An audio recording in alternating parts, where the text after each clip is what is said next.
Hi, this is Donniel Hartman and Yossi Klein Halevi from the Shalom Hartman Institute. And this is the Institute's podcast, For Heaven's Sake, our special edition, Israel at War. And today is day 109 of the war. Today is also the worst day from the perspective of Israel's military casualties. 21 of our soldiers, of our family members, were killed this morning. 2 people, Ariel Wolfstal and Ahmad Abu Latif, are family members of very long-standing and senior institute people. There's nobody who escapes in Israel this cycle or circle. And maybe because of this, even though we decided beforehand, but it will explain some of the interest in what is being called now the grand bargain. After October 7th, the idea of accommodating Palestinians or Palestinian national aspirations was for some defined as a preconception that we had that was proven to be false. That there's no one to talk to. That if a society could give birth to and celebrate the type of massacre that we experienced on October 7th, what does peace even mean? But paradoxically, it's precisely October 7th and Israel's engagement in attacking Hamas that has elevated the idea of Palestinian statehood to the center of discourse on an international level. And recently it's given birth to what is being called the grand bargain, a deal being put forth in which Israel will embrace or accept a ceasefire. Some force, international force, political force, military force, it's not clear, will take over Gaza and begin to run it until and which time we can put in place a serious Palestinian leadership. Hostages will be returned. A deal between Israel and Saudi Arabia will be forged, creating a large, powerful Sunni coalition. And finally, steps will begin to create a Palestinian state in Judea, Samaria, and Gaza. And so there's this strange dissonance between a certainty that peace is further away than ever before, and at the same time, this deal is being put forth. And what's really interesting is that according to a survey from the Times of Israel, 51+% of Israelis I was very surprised. Are open to it. Yeah. And if 2 months ago or even a month ago, 62% or 3% of Israelis saw a permanent presence of the Israeli army in Gaza as necessary, not to speak of 30-something% even want the settlements rebuilt. Now that number in the same poll decreases to about 30%. It's halved. So something's changing. Israelis still, when you speak to the average Israeli, there is certainly no trust. There's greater fear. So today I want to understand this. I want to understand the shift possibly. I don't take polls that seriously unless they reaffirm my beliefs. But it's an interesting poll, and it's an important poll. I want to understand it. I want to understand, Yossi, how you and I think about it. I want us to try to unpack where Israelis are. I also want to unpack where the international community is. What do they think this deal is about? Mm-hmm. Where is it coming from? So I think before we unpack the Israeli public at this moment, let's try to understand the deal a little bit more clearly. Now, this, of course, is a deal that's being promoted by the Biden administration. And Saudi Arabia and Egypt and the Emirates. Right. And so they have signed on. And presumably the international community, the EU and other players. And it's a serious offer. And what I don't hear yet in that offer is a clear statement about what happens to Hamas. Will Hamas leaders be forced to seek refuge abroad? Will they move to Qatar or Turkey? If that's the case, I think that many Israelis would certainly be open to at least the first phase of that deal, which is a ceasefire, which effectively means ending the war. Ending the war in exchange for the hostages and the expulsion of Hamas leaders. That in itself is a package in which Israel can credibly claim some measure of victory. I want to stop you for a second because the move you're doing is really interesting. There is a grand bargain, not the Yossi bargain. Yeah, no, we'll get to the Palestinians. Don't worry. There's a grand bargain. Don't worry. We'll like get to come there. up and to say that you'll accept. No. But I'm the whole idea is the grand bargain. Yes, I'm actually, for the moment, putting on my pretend commentator hat as if I'm not speaking personally and saying what I think a majority of Israelis would be prepared to accept. Phase one, and it is phase one, right? I mean, what's interesting about this grand bargain is that it's a phased deal. Step one is what happens in Gaza. But what's missing for Israelis, all right, it's me, but it's also Israelis, is a clear indication that the Hamas regime will not be able to continue, certainly not in this current form. And, it's interesting, Donniel, because what's happening here is for the first time since the war, and I hate to admit you were right, but you really did say it first, is that there is a growing sense among Israelis that we're not winning this war. And if we're not winning, we're losing.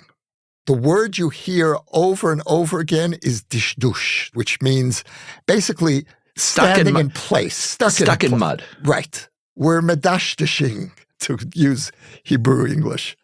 And this is becoming more and more the discourse on the right and on the center and left, and everyone with different conclusions. Some say we can't possibly win this war. Others are saying there's a sense of defeatism that's setting in, and we need to win this war. But now I will plainly speak in my name. I need some indication that this war was not in vain, that 200 plus Israelis fell for an achievable goal. Now, what does it mean to destroy the Hamas regime? On that question, I'm with you. I'm ready to be flexible. But it's really interesting, and I want to point to this psychologically, because for 5 minutes, you've consistently ignored the question that I'm talking about. No, we'll get to it. I promise. No, but I realize that. But I'm saying I'm not critiquing All right. you. All I'm right. not critiquing you. I'm saying it's really interesting. I'm putting on the table to ask, what is this grand deal? And you're going back to a conversation because you really don't want. It's like there's something. Maybe that's an answer. Like you could look at the first stage. It is an answer. You're Yes. indirectly answering, saying, grand Not deal, yet. Not yet. Stage 2, not yet. Listen, stage 1 is going to be hard enough to swallow. But I for asked many you Israelis. 51%. Yes. Now, 51% in Israel is always a miracle. So, and it might be tomorrow that the number will change. But there is something. What is this? So you're saying what's interesting about this, and it could be that you're right. It could be that when people look at the grand deal, they're doing a Yossi move. And that, by the way, might be perfectly legitimate. I don't want you to think I'm critiquing you. I'm truly... No, I hear you. It could be that when they look at the grand deal, they say, okay, 1 second. We got hostages out. We somehow neutralize Hamas, and we get to stop having our soldiers being killed. Okay, and then... A Palestinian state down the line, Elohim Gadol, God is great. Maybe, so like people are supporting this by compartmentalizing. Or by by saying, it's like, like winking. But I really want you, and I think that's possible, but could you take the grand deal more seriously yes. and say, as a package, and you're right, by the way, part of the grand deal, at least as we're reading, I'm sure there are people who know much more about it than us, but we're only gleaning it from the multiple sources that we have. There's a lot of vagueness. Very often we have found that even when Israelis and Palestinians or Egyptian, whenever any peace deal we sign has vagueness. It has, I write a letter and you write a letter and we don't agree, but we both agree. And we don't even agree on what particular words mean. Word means, but we have this, and we write a letter saying this is what you meant by this word, and they're both given to the United States, so we all feel happy, whatever it might be. So there is a lot of vagueness. But now, are you willing to, or you could also say to me, I'm not willing to, in which case I'll start talking about my feelings. But are you willing to look at, assuming that there is a totality of a deal which would be the grand deal? Yes, because the grand bargain, right? Now, the second stage of this deal is that Israel achieves peace with the region, and the price is some form of Palestinian state. That's a deal. I want to push you even further. The price is some form of compromise on what you believe is victory in Gaza. How do you see that? Because maybe it's not going to be exactly the way you want it. Hamas leaders stay in power? I don't know. I don't know if Hamas leaders stay in power, but I think part of the grand bargain is that you don't get everything. And that in return for peace, in return for some change in Gaza, is it going to be a safe Gaza? It's not going to be as safe as when our armies No matter what happens, it's not going to be safe, but it cannot be the Gaza of October 6th. That I appreciate it, but it doesn't have to be the Gaza that you hoped for in October 8th. Oh, the Gaza that I hoped for in October 8th was a total destruction of the Hamas infrastructure. So that's not going to happen. I don't know what's going to be. There's some vagueness. Okay. Does the larger package move you in any way without giving you all that you want at the first stage? Yes, but look, I'm not going to get all I want in the first stage. That's a given. And I think the Israeli public is starting to internalize that. But we do have, I'm speaking in the royal we, I have certain minimal expectations of what a minimal sense of this was worth it. So let's go back to Saudis in return for Palestinian state, assuming that you're going to get some 80% of what you want in Gaza. Okay, so look, there are two takeaways about a Palestinian state from October 7th, and they're both compelling. The first takeaway is, are you out of your mind? Are you going to risk turning our most sensitive border, the West Bank, which borders Greater Tel Aviv and Jerusalem, and risk turning that into the next Gaza border? And emotionally, that's where I am. But there's another takeaway, which is that October 7th also proved that Palestinians and Israelis cannot share one state. Between the river and the sea, there cannot be one big, unhappy binational state. And that brings us back. You and I have had this argument before about separation, whether separation is possible, desirable. I want to inject a new element here, that I think that separation, the notion that Palestinians and Israelis must be separated into two states because they can't live together, because they can't live in peace, is going to be the only way to convince a majority of Israelis to even consider the grand bargain. Israelis, the psychological impact of October 7th, including on people like myself who have devoted a good deal of time to peacemaking efforts on a personal way, I don't believe that peace is possible anytime soon between these two peoples, maybe for the next generation. But I am interested in the question of how do we neutralize this pathological entwinement between these two peoples. And that's where the Saudis come in. And that's where the Saudis come in. The Saudis are offering us two things. They're enticing us with a regional peace, the end of the Sunni-Israeli war, allowing us to focus on the Shiite-Israeli war, which has come in its place. The Shiite-Sunni war. Right. The Shiites are fighting two wars simultaneously. And ultimately, they're fighting us because we stand in the way of their hegemony over the Sunni world. We're the only force that can block them. So that's one way in which the Saudis can entice us into considering the grand bargain. It is an historic victory that will be one of the greatest achievements in the history of Israel, the end of the Sunni-Israeli war. the official land. And so the possibility of that is the game changer, which changes a lot of the fears, or for the sake of which you're willing to take a lot of risks, even against things. That's the next step. That's the next step. The next step is to achieve the Sunni-Israeli rapprochement. I am ready to consider a major risk to Israeli security. For that, yes. Right, for that. The question, though, is how to mitigate that. And here I think the Saudis can also play a very important role. Do you know one of the most astonishing phrases that I still have not gotten used to? Israel's Arab allies. You and I grew up in a world, in a Jewish world, an Israeli world, in which the phrase Israel's Arab allies was inconceivable. And that was true even after we made peace with Egypt. Egypt wasn't an ally. It was a glorified ceasefire. With the Abraham Accords, and perhaps, God willing, with the Saudis, we will have genuine peace. So, okay, that becomes for you, and maybe for the 51% or so, something that's sufficiently enticing, which is not only that, but a security cushion. A security cushion. We have allies with whom we can discuss security arrangements.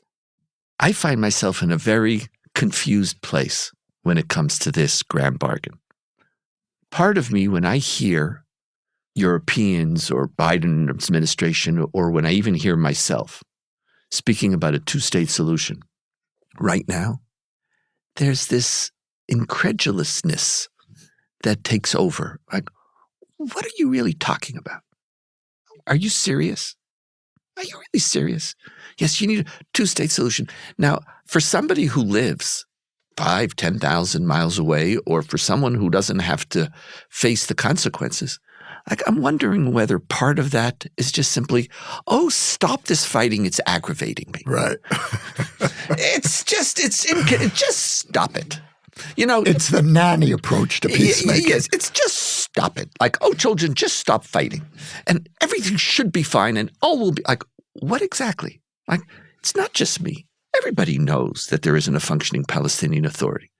Everybody knows that Hamas is immensely popular, both in Judea and Samaria, not to speak of Gaza. Everybody knows that Hamas wants to kill us. And everybody knows that the conditions haven't emerged in which Hamas disappears. So what exactly are you telling us when you're telling us a two-state solution? And so I have this double move in my mind, like, because I'm an ingrained two-state solution person. Like, for me, that's the fulfillment of Zionism. It's not just a fulfillment of the rights of Palestinians. It's when, for Israel, we are no longer occupying another people, and where another people could live side by side with me and have the same justice and the same equality and the same dignity that I care about so deeply as a Jew. And in doing so, I'm fulfilling the fundamental commandment of our tradition to treat others the way you want to be treated. I am in, and I'm also in that it's just so much a part of my Jewishness, a part of my vision of Jewish election and my vision of the story of the Bible and all human beings being created in the image of God. I can't help myself. But even I, after October 7th, have this like, Donniel, get serious. Like, what are you even talking about? Yeah. And when I hear it from afar, you called it what? The nanny theory of peacemaking. That's a great title. It's just like, I don't even like, what are you even talking about? It's just like they're trying to say, shh, children, you're bothering us now. Right. You're just bothering us, and therefore we're going to force this solution. And the consequences, of course, are going to be we have to bear. So part of me finds that. And then, as I listen to this grand bargain, I'm finding myself intrigued. See, part of me believes, and this is Donniel as an optimist and as a teacher, that change is never gradual. Change is gradual until it stops being gradual, and then what is the word? Cascades? I don't know if that's the right word. I'm not sure either. I'm nodding, yeah. You know. But it's sort of like a waterfall, like I had the waterfall. Like, then it flows. And that's why I always loved the idea of the tipping point, that there's a place where things are gradual, and then all of a sudden you find yourself in a different place. See, I remember that happening to me and also happening to a majority of Palestinians around the Oslo Accords, which I believe because of leadership was completely destroyed. Can we agree on Palestinian leadership? Yeah. Oh, for sure. I wasn't being equivocal on that. Absolutely Palestinian leadership. But I remember how I shifted from seeing the Palestinian Authority as a Nazi regime, and almost overnight said, oh. And you see also all the polls showed Israelis and Palestinians in 60, 70% majorities being for the two-state solution. It wasn't gradual. And then the reverse happened. It also wasn't gradual. The second intifada, poof, Palestinians against, Israelis, no one to trust. So part of me is intrigued by this because it's precisely the grandness of this, which you call security. Mm-hmm. I call the potential for societal change. Yeah. When Palestinian society is put in a larger Sunni coalition, right now with Hamas, they're being put in the Shiite coalition. Can Palestinian society return to a Sunni coalition which will basically take Israel's existence for granted and then will lead to way. Now, I'm not claiming that we should do this tomorrow, and there was this great article in the Israeli press by a man by the name of Yamini who said, when we talk about a Palestinian state, we're not talking about it being tomorrow. We're talking about to sign this deal, Israel has to commit to it. What does it mean to commit to it? What are the boundaries? That there is some time for this tipping point to take place. But there's something exciting about this. And I think it's something that you said at the beginning. Part of us are realizing that this fantasy of being able to ignore the Palestinians and use our military force to basically subjugate through... You said it, not me. I would put it differently. Fair enough. But I wasn't referring to this. I was referring to your statement that the war's not going the way it's supposed to go. Right. But that basically the conception of October 6th is that we could build borders and walls and use our military and that Palestinians will be controlled. That's just not going to work. Yeah. So I know I'm grasping, not at straws, I'm grasping at dreams, but precisely because the October 6th and, by the way, the October 8th conception are being challenged and our hostages are still there. I think there's a desire to look for a different way out. I don't know. While I can't fully make sense of it, there's something attractive about this to me. Look, Donniel, I really appreciate your dance between the vision and reality, and that even as you speak so passionately and beautifully about an alternative possibility, you still acknowledge the fears, not only the fears of the rest of us, but your own fears. You're part of that consensus of fear. That's the Yossi in me. Yes. And I'm going to try to channel the Donniel in me, although honestly, it's hard since October 7th. Very hard. And I also think that, this may be premature, but nevertheless, when Israelis today think of a Palestinian state, it's far closer to the model that Netanyahu speaks about than the model that I imagine the Americans are envisioning. Netanyahu says a totally demilitarized state with a strong Israeli military presence. And I think that what the Palestinian national movement lost on October 7th was any chance of having a fully independent state without heavy Israeli military presence. And the way in which we could conceivably navigate that is by bringing in the region, bringing in Arab forces so that it's a joint Israeli-Arab-Palestinian security force to at least give Palestinian pride some fig leaf. But the truth is that we can speak all we want about a two-state solution. The ground rules have changed, as they do after every conflict. Every round of this conflict, first of all, the potential map of a Palestinian state has shrunk from 1937 to 47 to 2000, etc. And the nature of the Palestinian state, Ehud Barak in the year 2000 essentially offered the Palestinians a fully sovereign state with demilitarization in its early stages. And that deal is certainly after October 7th is off the table. But again, I think that this level of resolution is premature. It is premature. It's not only premature, it's adding a feature to a naive dream conversation. Right. That it's precisely its naivete that's attractive to me. I don't know what it's going to look like. No one's talking here about settlements. No one's talking here about Palestinian refugees. No, there's so much stuff. I know, and that's beyond our pay grade. But once, we can get into that. That's not what's here. But, today's a bad day. And, there's terrible soldier casualties. We have hostages that we don't know how many are alive and how they're managing. There's a sense of dishdush, as you said. We're dishdushing. We're dishdushing and not going anywhere. And maybe a miracle will happen, where we and Netanyahu are all praying for a miracle that somehow the battalion that's now encircling Khan Yunis will find the tunnel. And then instead of the grand bargain, the tunnel will change the whole equation. But in the midst of that, I think there's importance to dreaming. Since October 7th, I think we gave up on our dreams. We're frightened of them. We have nightmares. Either that or we don't sleep enough to have dreams. Yeah. But it's important, Yossi. Yeah. I don't know how it's going to work out. Yeah.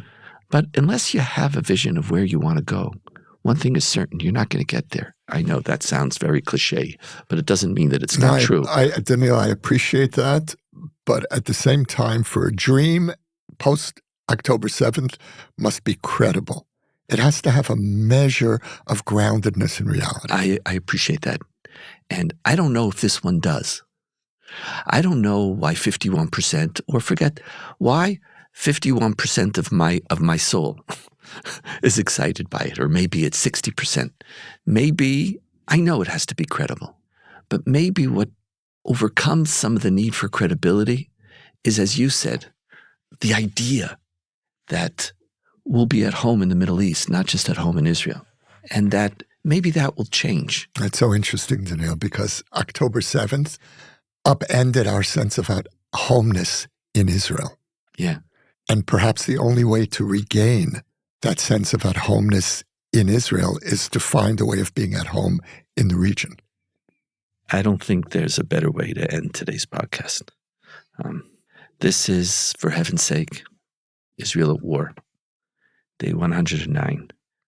Maybe there's something to start dreaming about again. Thank you, Yossi. You can now sponsor an episode of For Heaven's Sake, Israel at War. The link to donate can be found in the show notes or at shalomhartman.org/For Heaven's Sake. We will acknowledge your gift on a future episode.